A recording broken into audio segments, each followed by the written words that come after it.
দেখুন, এই নির্বাচনের কথাটা যদি আমরা কোনো গণতান্ত্রিক রাষ্ট্র ব্যবস্থায় অথবা রাষ্ট্রবিজ্ঞানে এরকম কোনো শিক্ষা বা এরকম কোনো ল্যাঙ্গুয়েজ আমরা পাইনি যে একটা দেশের রাজনৈতিক দলগুলোর কিছু রাজনৈতিক দল নির্বাচনে অংশগ্রহণ করতে পারবে আর কিছু পারবে না, এটিকে গণতন্ত্র বলে।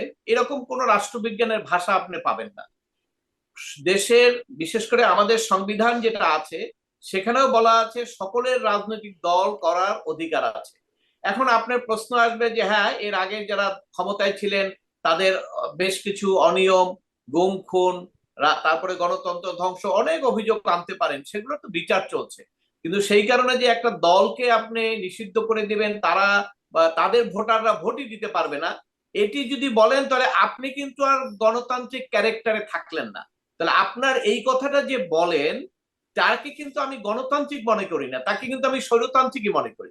কারণ আপনি যদি বলেন যে এখানে আমরা ভোট দেবো, মোস্তফা ফিরোজ শারমিন ভোট দিতে পারবে না, তাহলে এটাকে আমি গণতান্ত্রিক মতামত বলবো না, এটা স্বৈরতান্ত্রিক মতবাদী। কারণ আমরা তিনজন আছি, আমরা তিনজনেই ভোট দিতে পারবো, এটি হলো গণতান্ত্রিক।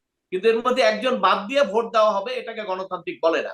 আর নির্বাচনের প্রশ্ন যেটা বলছেন, নির্বাচন হতে পারে, কারণ এর আগে 14, 18, 24-এর কিন্তু অ্যাডভোকেট নির্বাচন নাজমুল হয়েছে, মোর্শেদ, বিষয়টা তো সেখানে কিন্তু এরকম। বিএনপি সহ অনেকে জয়েন করে নাই, কিন্তু হুম। সেটাও কিন্তু নির্বাচন। এখন এইরকম নির্বাচন, এই সামনে যে নির্বাচনের কথা বলা হচ্ছে, সেখানেও যদি এইরকম হয়, এখন হবে কিনা এটাও এখনো নিশ্চিত না। কারণ আপনি যেভাবে বিতর্ক হচ্ছে, এই এনসিপি নির্বাচনে যাবে না অলরেডি বলে দিয়েছে, যদি তারা সংবিধানের ঘোষণাটাকে এইটাকে না দেওয়া হয় যে এটি সংবিধান, তাহলে তারা হুম। নির্বাচনে যাবে না। তো এই এই সমাধান আপনি করেন না আগে, তারপরে নির্বাচনের প্রশ্ন। তারপরে যদি নির্বাচন হয়, এই যারা ক্ষমতার পরিবর্তন করেছেন সবাই নির্বাচনে যাবে, ওকে। তারপরে তো সেটা কত পার্সেন্ট, সেটা ধরেন একটা বড় অঙ্ক, কিন্তু সেখানে তারা বঞ্চিত হবে। সেটাকে তো আপনি পূর্ণ গণতান্ত্রিক বলতে পারবেন না। সেটা সজীবদের জয় বলেছে দেখেই আমি বলছি তা না, ওটা তার আগেও আমি বলেছি, এবং এটা হুম। বিশ্বব্যাপী সবাই বলবে। যারা গণতন্ত্রকে জানেন, যাদের কোনো এই নির্বাচনে পার্সোনাল কোনো ইন্টারেস্ট নাই, তারা অবশ্যই বলবেন যে গণতন্ত্র মানে দলের ইনক্লুসিভ, যেটাকে বলে যে যে দল হুম। আছে সমস্ত দলই নির্বাচনে অংশগ্রহণ করতে পারে। কারোর বিরুদ্ধে যদি অভিযোগ থাকে সেটা আলাদা জিনিস, তাই না? যার বিরুদ্ধে অভিযোগ থাকলে মামলা হবে, গ্রেপ্তার হবে। নির্বাচন করতে আসলে আপনি গ্রেপ্তার করবেন, জেলখানায় বসে তো অনেকে নির্বাচন করে।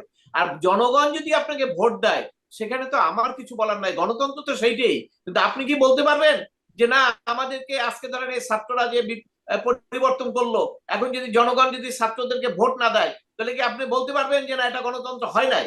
এটি যদি আপনি বলেন, তাহলে আমি বলবো যে আমাদের বিশ্বব্যাপী যে রাষ্ট্রবিজ্ঞান, গণতান্ত্রিক ব্যবস্থা যা কিছু প্রচলিত আছে, সবকিছুকে উল্টিয়ে ফেলা হবে। তো সেটি তো আর সবাই গ্রহণ করবেন না। আপনারা আলোচনা করতে পারেন, কিন্তু আলোচনায় তেমন কোনো ফলাফল আসবে না। জি। বিএনপির পক্ষ থেকেও আহ্বান জানানো হচ্ছে সব দলকে নির্বাচনে আসার, কিন্তু অবশ্য প্রথমে এই দলটিকে বাইরে রাখা হয়েছে, আরও কিছু দল বাইরে থেকে যাবে বলেই আভাস পাওয়া যাচ্ছে। একটু মোস্তফা ফিরোজ, আপনার কাছে যদি এই প্রসঙ্গে ছোট্ট করে কোনো মন্তব্য থাকে যোগ করবেন আপনি। সাথে সাথে তারেক রহমান এই আসছেন, শীঘ্রই আসবেন, কয়েক সপ্তাহের মধ্যে আসবেন, বিএনপির নেতাকর্মীদের কাছ থেকে আমরা শুনতে পাচ্ছিলাম। এখন শুনছি সালাউদ্দিন আহমেদ বলছেন নভেম্বরের আগেই বা নভেম্বরের মধ্যেই তারেক রহমান ফিরবেন। আপনি আসলে প্রশ্নটা এখানে করতে চাই যে তারেক রহমান এতদিন ফিরতে পারছেন না বা ফেরেননি, তার পেছনে তার একটা নিরাপত্তার কথা আমরা শুনতে পেরেছি যে এখানে নিরাপত্তার সংকট আছে। আসলে পরিস্থিতির কি পরিবর্তন হচ্ছে বা নভেম্বরে হবে যে এতদিন আসতে পারছিলেন না, নভেম্বরে বা তার মধ্যে আসতে পারবেন, সেটা কি বুঝতে পারেন?